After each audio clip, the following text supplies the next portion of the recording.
আজ আমি এমন কিছু কথা বলবো, কথাটা শুনলে হয়তো অনেকেরই আমার উপরে ভীষণ রাগ হবে, ভীষণ খারাপ ভাববে।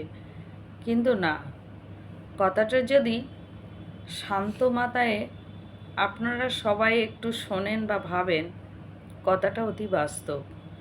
তা কথাটা হচ্ছে যে আমাদের এই হিন্দু সমাজকে যারা কুলুষিত করছে তারা অন্য কেউ নয়, এই হিন্দুরাই করছে। কেন জানেন? ফেসবুকে ভগবানকে নিয়ে এমন সব ভিডিও রিল বানাচ্ছে যেগুলো সত্যি দৃষ্টিকটু লাগে। এবং ভগবান কোনো খেলনা জিনিস নয়, গুপ্ত সম্পত্তি, যেটা গুপ্তধন। সেই গুপ্তধনটাকে নিয়ে আপনারা সবার সামনে মানে প্রকাশ্যে নিয়ে ওটা খুবই যেন একটা কি বলবো, একটা হেয়ালি করছেন। কেউ গোপালকে শ্যাম্পু করাচ্ছে, কেউ তেল মালিশ করছে, কেউ আবার ভাত খাওয়াচ্ছে, কেউ আবার বিয়ে বাড়ি মাছের ঝোলটুকু খাওয়াতে ছাড়ছে না। তা এই সমস্ত আমি হিন্দুদেরকে বলবো, আপনারা হিন্দু সমাজের সত্যি একদমই মানে কি বলবো, আপনারা হিন্দু সমাজটাকে পুরো কুলুষিত করে দিচ্ছেন। এগুলো না বন্ধ করুন। আপনি ভগবানকে যদি ভালোবেসে থাকেন, নিজের ঘরেতে ভালোবাসুন, নিজের মতো সেবা করে। জপ, ধ্যান, ভক্তি এগুলো কাউকে দেখাতে লাগে না, এটা খুবই অন্তরালে থাকে, যা কাউকে দেখানো যায় না। আপনারা এইগুলো করছেন, আপনাদের দেখে দেখে যারা নন হিন্দু তারা উপহাস করছে। তাই সেই উপহাসের পাত্রটাকে আপনাদের মতো হিন্দু সমাজ, কারণ আপনারা সেই সুযোগটা করে দিচ্ছেন। আমরা শুধু অন্য ধর্মদের বা নন হিন্দুদের বলি কেন এগুলো করছে, কেন এ করছে, তাদের পিছনে ছুটি। একদমই না। আমরা যা কিছু করছি এটা আমাদের জন্য, আমরা নিজেরাই দায়ী থাকছি।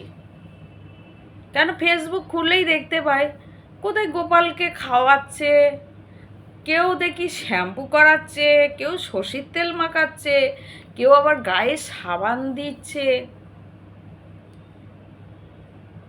সত্যি ভাবা যায় না কেন করছেন এগুলো, করে কি আনন্দ পাচ্ছেন?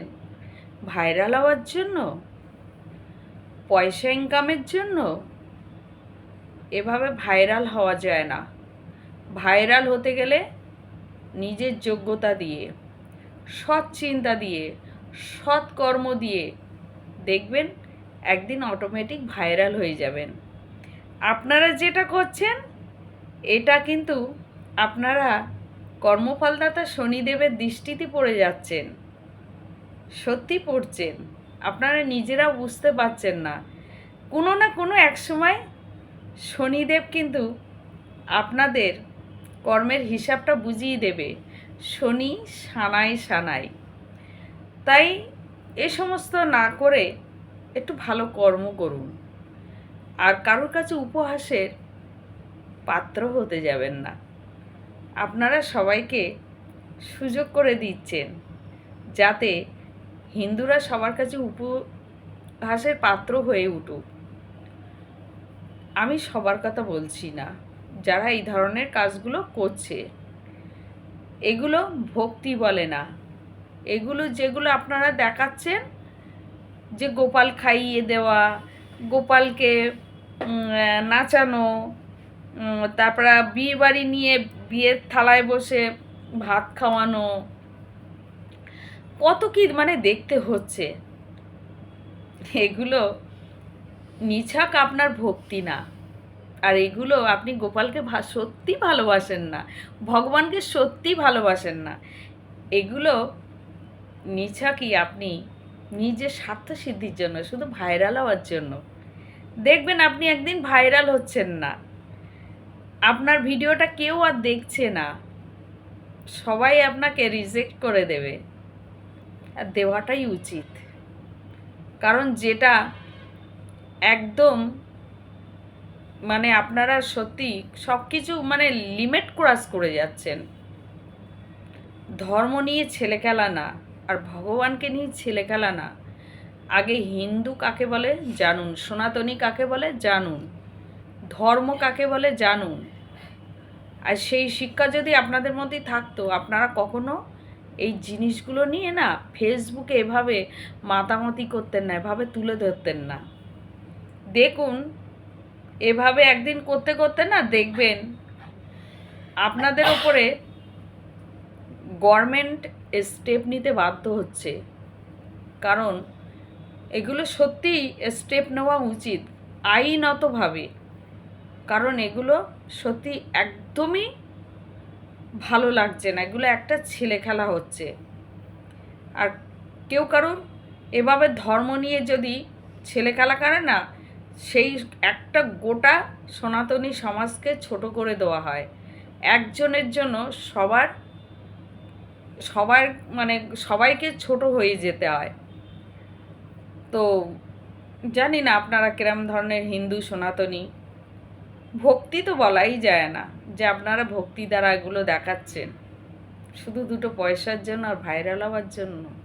না, এটা করবেন না। সৎ কর্ম করুন, সৎ চিন্তা করুন, নিশ্চয়ই একদিন ভাইরাল হবেন।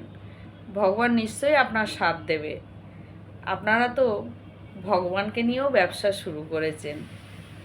যাই হোক, যদি আমার কোনো ভুল ত্রুটি হয়ে থাকে ক্ষমা করে দেবেন, কিন্তু একটু বেশি বেশি করে শেয়ার করবেন, যাতে এই সমস্ত সনাতনীদের জন্য কাছে ভিডিওটা পৌঁছায়, যাতে এটা না করে আর বাধ্যতামূলক হয়।